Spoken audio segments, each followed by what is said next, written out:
Assalamu alaikum, namaste, hotep, shalom alaikum, peace.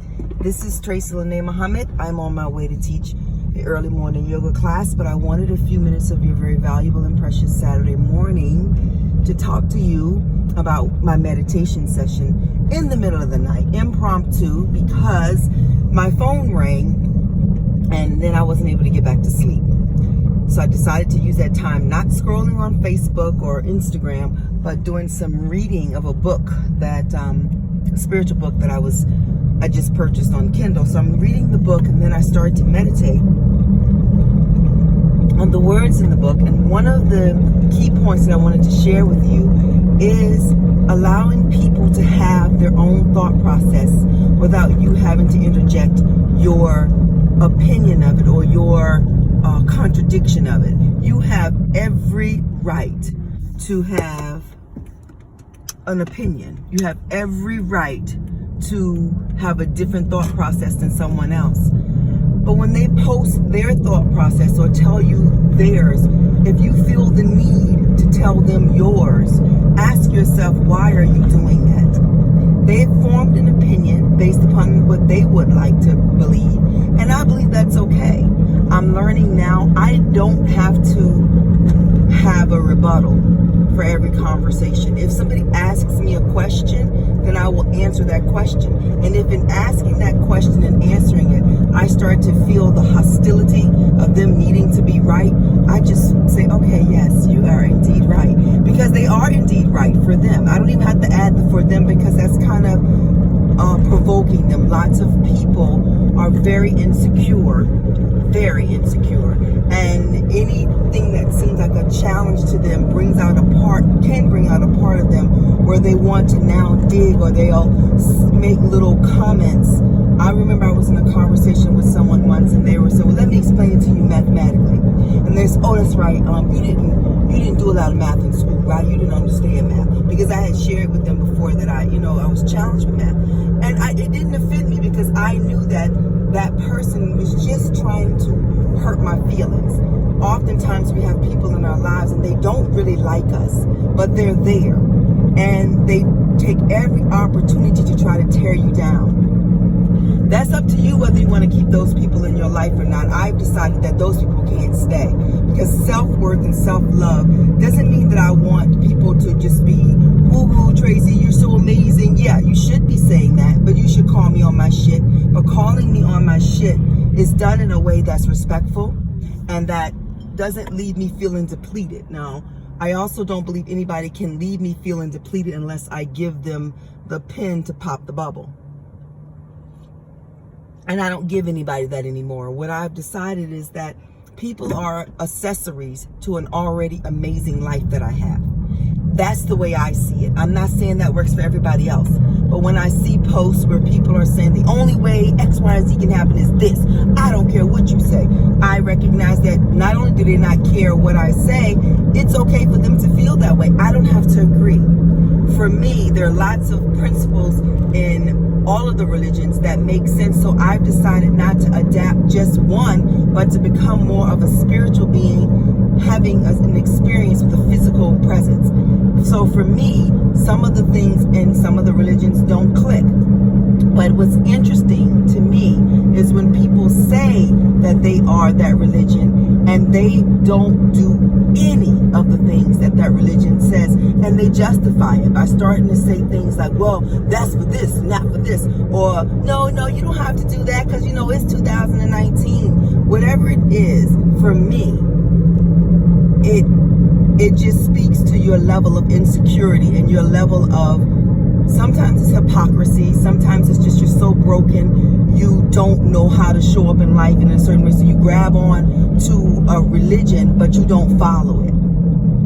So what I've decided is to let everybody, basically I could have ended this in 2 seconds and say that I've decided to let everybody do them while I do me.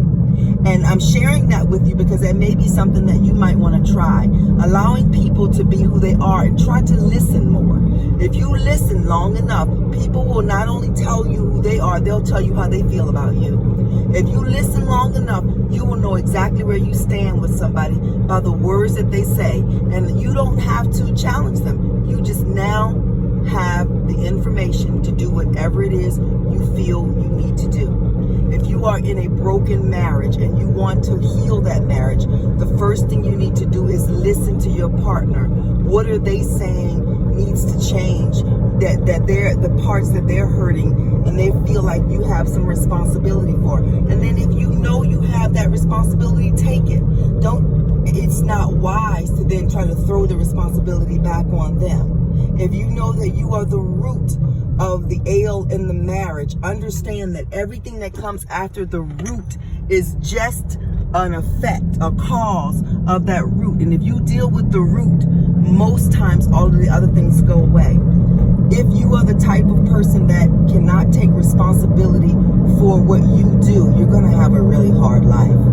I have somebody that I was talking to on Facebook. We were in a group, and I could tell by the conversation she was having that she has a hard time taking responsibility for the things that she's done that's caused the demise of her marriage. I stopped, she asked for advice, but once I realized she really didn't want advice, she wanted validation, because she obviously was really broken and just she wasn't ready. So I stopped, commenting, and other people were still commenting, and I think, the blessing is the comment I made. Lots of people said, what she said makes sense. Have you tried that? But she wasn't ready, and I get that. And she finally just said, well, you don't really know me, so you tell me that I got to take responsibility. You don't know why I did what I did. And I said, well, before I stopped speaking, I said, I don't need to know why you did what you did, the particulars. I know you did it because you wanted to do it. We do what we want to do. Every being on the planet, we do what we want to do. Whether we want to do it because we have a lot of fear and we want to please the other person. That was me. For many years, I did things because I was afraid not to do it. I was afraid that if I didn't do this, that I would lose people in my life. So I was a big people pleaser, but I was unhappy inside. Now that I've found happiness inside, there are many people who don't really care for this side of Tracy because it doesn't work for what they needed me in their life for. And I'm watching people fall away, and I'm okay with it. I'm not arrogant enough to think that I'm so such a much and they're going to miss me. They're not, because I don't fit that place that they need anymore. So they won't miss me, because the me that I am now, they didn't like anyway. The me that I was, they'll find somebody else that can fill that space. Most people do, and they do it probably while you're still in their space. But I just wanted to share with you those thoughts from my meditation, that allowing people to process things the way they want to process them is probably the best way to have a peaceful life for yourself. Even if you're married to somebody, they're not you. They have their own thought process. They have their own goals. I do believe that at the core base, if you have the common denominator, which is respect for one another, you don't have to even have the same religion. I know of a couple, they're in two separate religions, and they are in those religions strong, but they have so much respect and love for one another, it works. The respect you have for a person is what determines how the relationship goes. When you respect a person enough to not cut them off when they're talking, and then tell them that they cut you off when they're talking, when they never let you finish speaking. If you're the type of person that as soon as somebody has a conversation, you gotta take a phone call, or you don't have time to finish a conversation when they start, but you want them to sit and listen to your soliloquy of words. And if you're a theater major, then you know what soliloquy is. It's just, we call it a monologue, but that's not a monologue in theater is something a little bit different. A soliloquy is when you're just talking and nobody else, you don't want nobody else to say nothing. You just caught up in your own thoughts. A monologue is when you have a long thing to say and then somebody else has a long thing to say. Most times conversations aren't monologues or soliloquies. We just want to say everything we have to say and then we shut down. But I'm almost at work, and I just really love that you listen to me. And yesterday I had a small little meltdown, but I have such a great tribe of sisters